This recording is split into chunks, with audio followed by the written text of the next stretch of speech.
Okay, listen to this.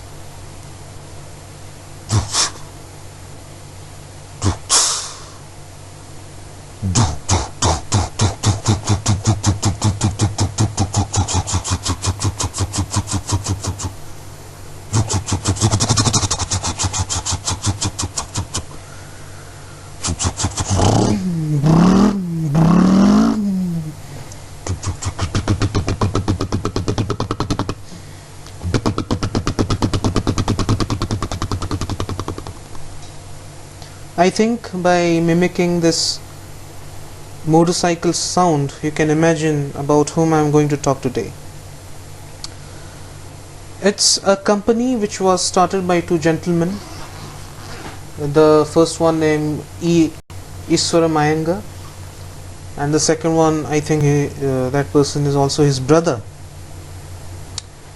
So today we won't be talking anything else, rather about a motorcycle company which started off as a military supplier, directly importing motorcycles from the Great British factory, which lived on a legacy that no other motorcycle company ever did that.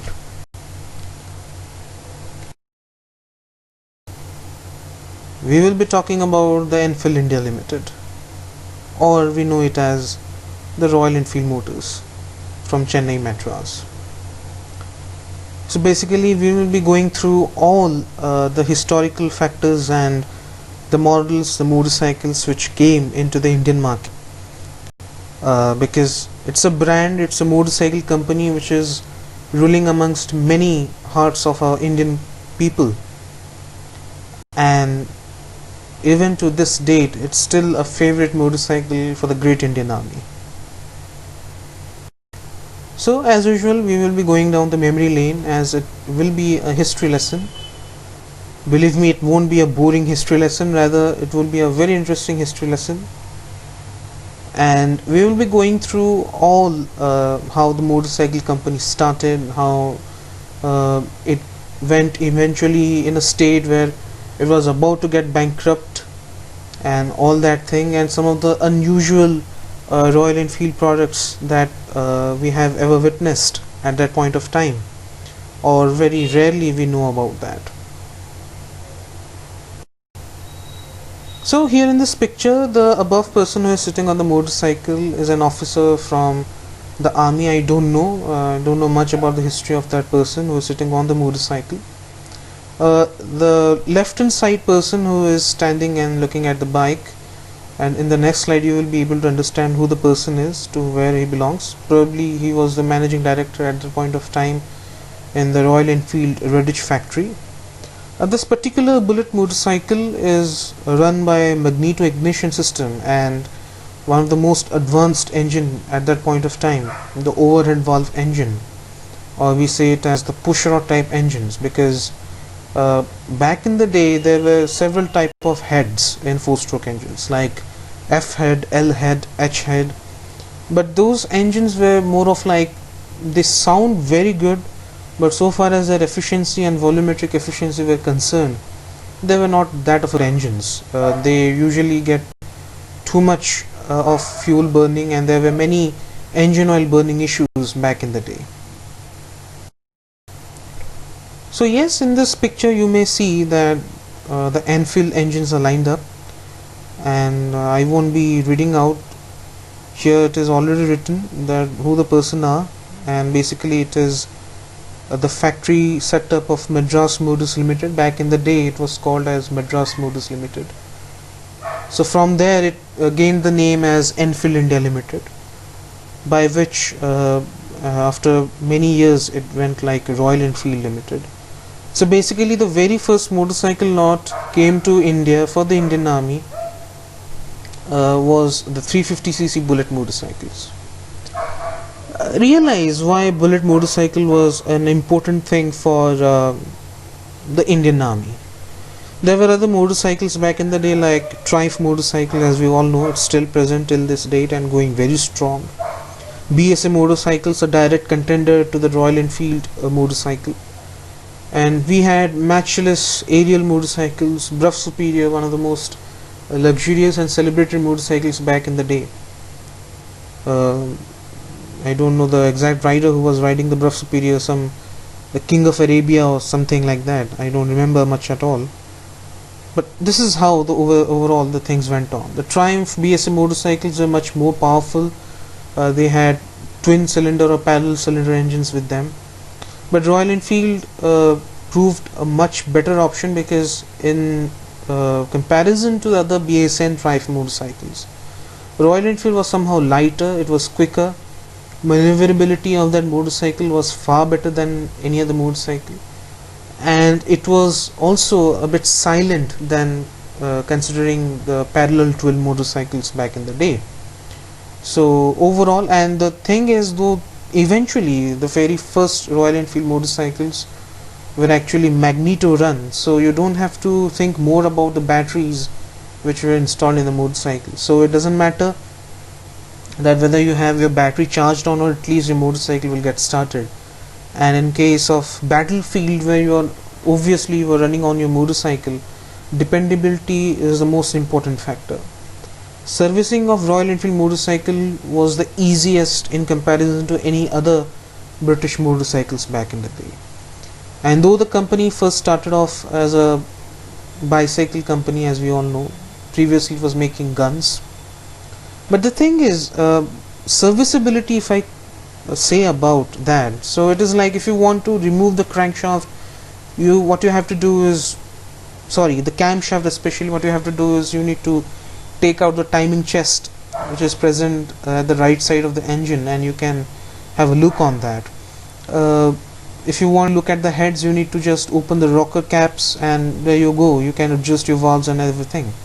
So the basic thing is that the servicing of this motor, the servicing of this engine was a bit easier in comparison to any other British motorcycle at that point of time. Here you can see the Prime Minister Nehru. I don't believe it's a sort of auto expo or something, but I think it's the launch of Bullet 350 at the point of time. And perhaps it is a civilian model, as you can see, a chrome plated fuel tank with those Madras stripes, which is the most famous, and till date we are also getting in many standard 350cc engines. So hence I think this model was for the civilian market only, and it was launched probably in the 1956 or 57, if I'm not wrong. But basically it went so favorite for the Indian Army that they did not just tested it on the battlegrounds, rather they took this motorcycle to its limits.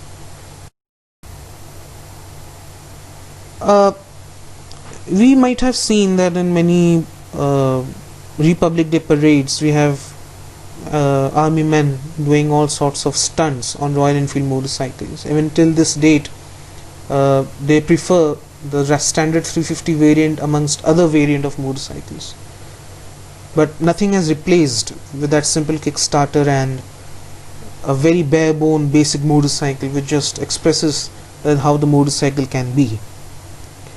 In the picture you can see these were the early, and these were the very first Royal Enfield lots, and these more particular frames and the motorcycles what you're observing in this picture, these are actually the completely knocked down units, the CKD units from the Redditch, England, and they were being assembled here in a small warehouse type of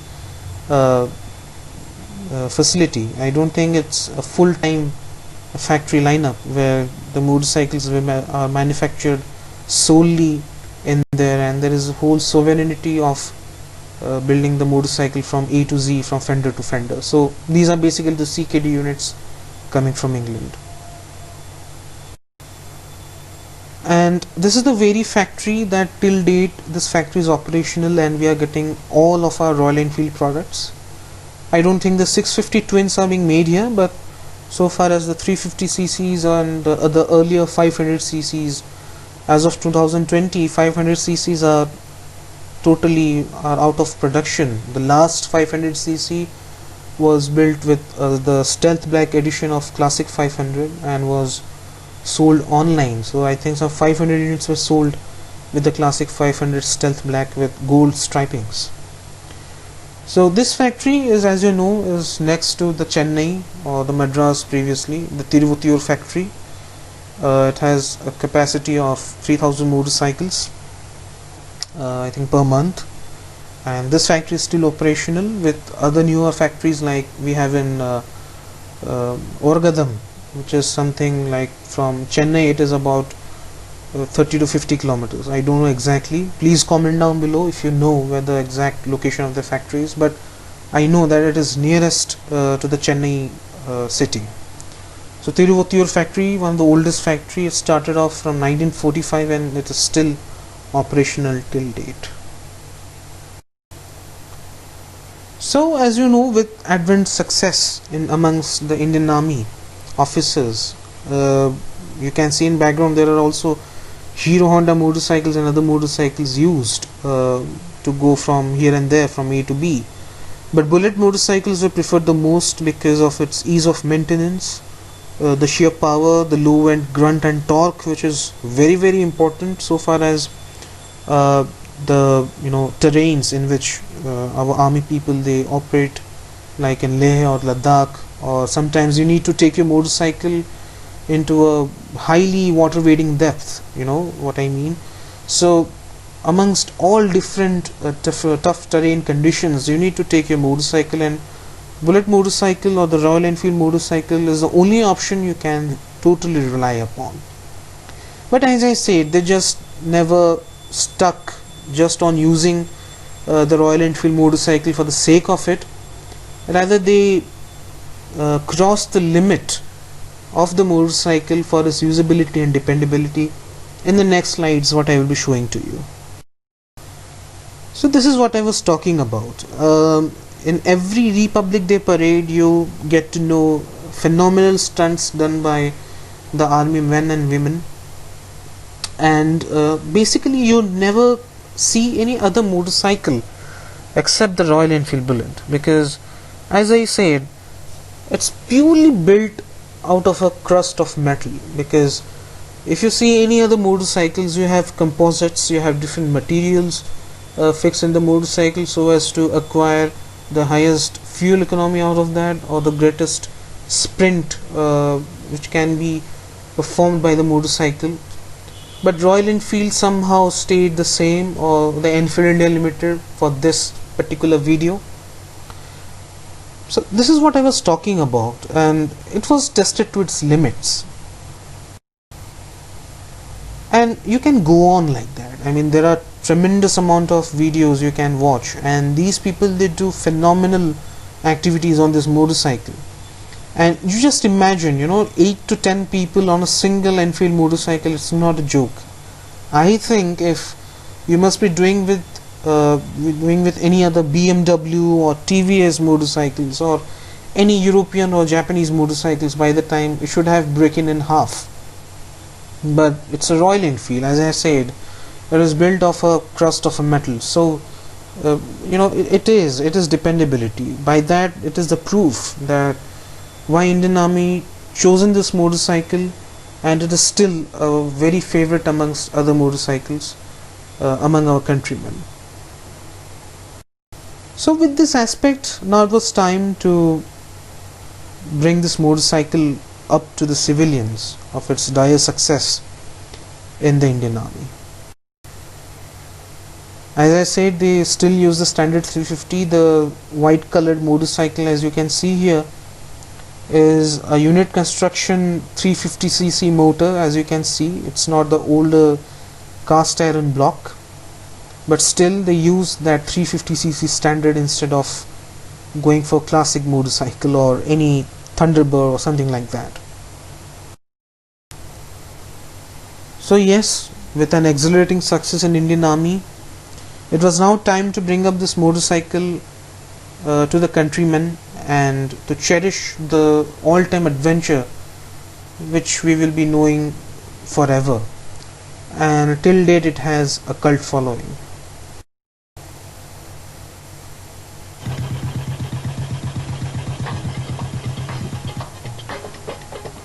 ये bullet मेरी जान मंजिलों का निशान, ये bullet मेरी जान मंजिलों का निशान जिंदगी एक सफर चलना शामो शहर ओ इसकी रफ्तार की बात है और भी ये बुलेट मेरी जान मंजिलों का निशान लंबी राहों पे ये क्या गजब की चले रात से तय करे फासले तय करे ये बुलेट मेरी जान मंजिलों का निशान ये बुलेट मेरी जान मंजिलों का निशान ये बुलेट ये बुलेट ये बुलेट ये बुलेट एनफील्ड बुलेट गजब की सवारी बुलेट ये bullet So, as you saw in the advertisement, that's the very first television advertisement. It was also advertised in many cinema halls about this motorcycle, and finally it launched in the 1960s as Enfield Bullet with 350cc and 500cc respectively.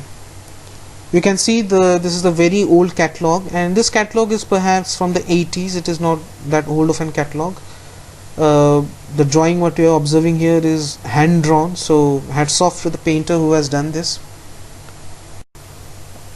But you know, as a thing, it went as a monopoly in the Indian market, because at the point of time there were no other 4-stroke motorcycles. So the only 4-stroke motorcycle, that too very sophisticated, as well as only sole cruiser. I mean, in India, if you need all around motorcycle, because you need performance, you need a comfort, you need cruising ability, it should be an off-roader. At the same point of time, it should also, you know, sustain all sorts of abuse. So for that sake, and if you have good amount of money, you can have this motorcycle. Even you can see the dealer has also written the price tag of the late 80s. The standard model you can get in 19,290. The deluxe variant was priced around 19,800. And now you must be asking that what was there in the deluxe model.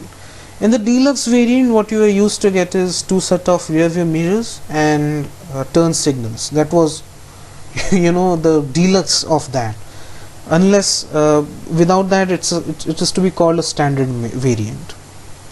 Along with that, I want to also share something. Like, many people, they say that when the Royal Enfield motorcycle heats up gradually, it picks up more speed, and at the point of time, if that happens, none other motorcycle can compete with Royal Enfield if it is in that state. But my simple answer to the question is, the thing is, the models, these motorcycles were basically made of cast iron engines. So as you know, the cast iron engines need a bit of more thermal, on your optimal thermal temperature to operate the proper combustion activity.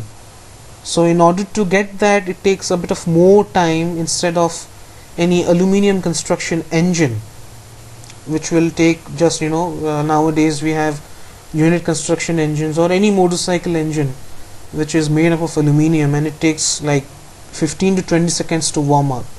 But so far as this cast iron engine is concerned, it takes a lot of time.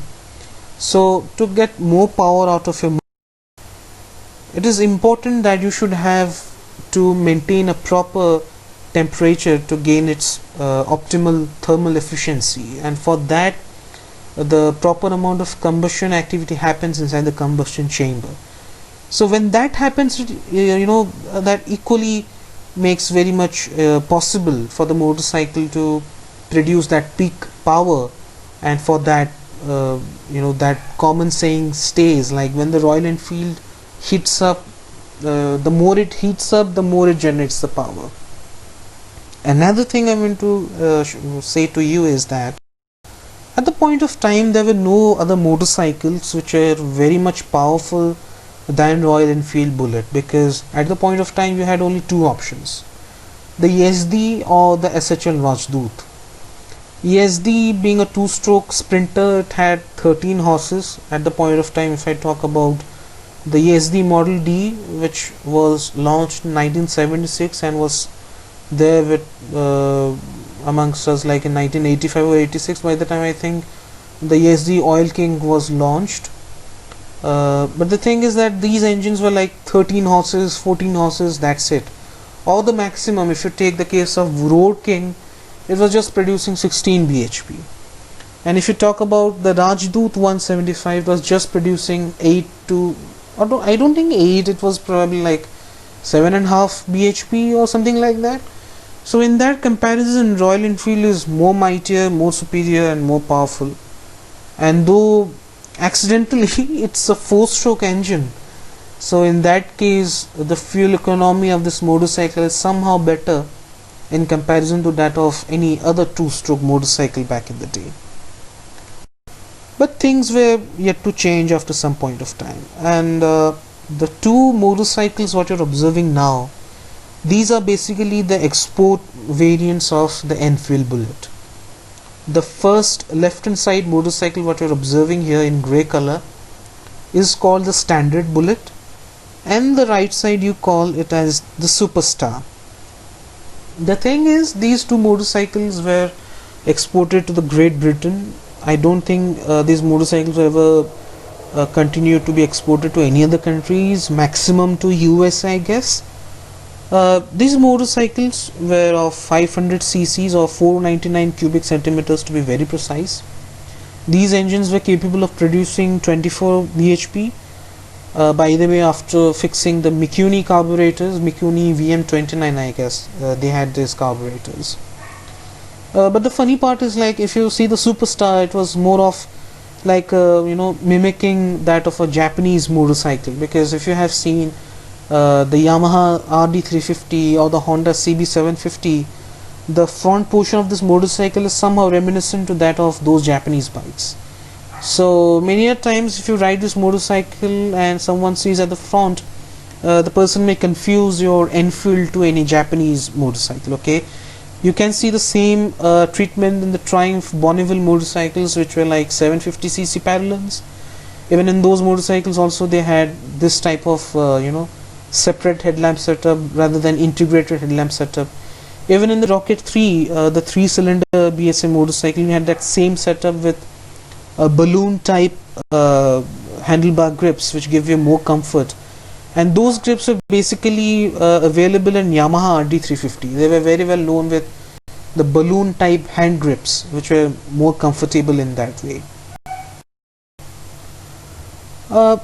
But coming to the conclusion, when 80s was coming to an end, for Royal Enfield it became very much difficult, or rather should I say it was on verge of extinction. Because back in the time, if I talk about the Rajdoot motorcycle, somehow the motorcycle was on its last legs. And if some of you can remember that there was a motorcycle called the Escorts Ace or the Ace T. Like, those motorcycles were launched last in 1998, and after then these were discontinued. And so as with the partition of Escorts and Yamaha.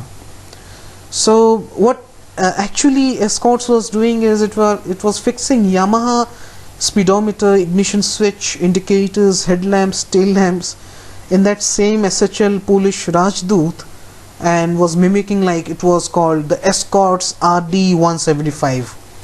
I mean, imagine a Rajdoot motorcycle being termed as race developed 175 is a comedy. It's nothing more than that. It's an ironical product. So it was so devastating for Escorts to staying afloat that Rajdoot motorcycle in the market.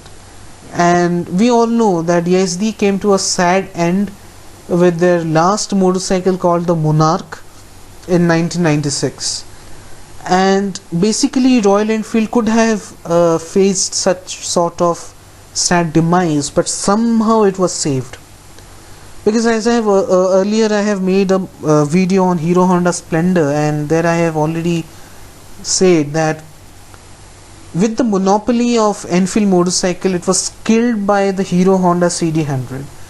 And believe me, it was a very fantastic 4-stroke engine, because with such a small 4-stroke engine, the power delivery, the sprintability, the handling, and that nimbleness what you get in Hero Honda CD100 is of no match with that of Royal Enfield. So with Royal Enfield showing an advertisement that it is able to achieve 40 kilometers per liter, but in case of Honda CD100 it was like 80 kilometers per liter, and the thing is it was really showing, instead Royal Enfield was like 35, 30, 32, that was a mileage figure. Also Kawasaki was about to bring up its Champion 4S. So with that taken into consideration, Royal Enfield was hit very hard. But someone was there who saved the Royal Enfield from its demise, and I think it was the year 1990, which happened to be very auspicious for Royal Enfield. And afterwards there were newer models, the factory setup was changed and everything, but that will be for the next video. So I would like to subscribe to my channel, like my video. If you are disliking this video, please comment down below what made you to dislike this video. And I would like to say you that share this video amongst your peers, your friends, or to anyone who has dire interest in automotive world, as well as if any design professional or any automotive enthusiast is watching this video, please comment down below if I have left something or if something is wrong in my video. So till then, please subscribe to my channel. After subscribing to my channel, just click the bell icon, and after clicking the bell icon, click the all button. So till then, wait for the part 2 of this Royal Enfield history. It's going to be long history, but please stay tuned. And yeah, that's it. Thank you very much.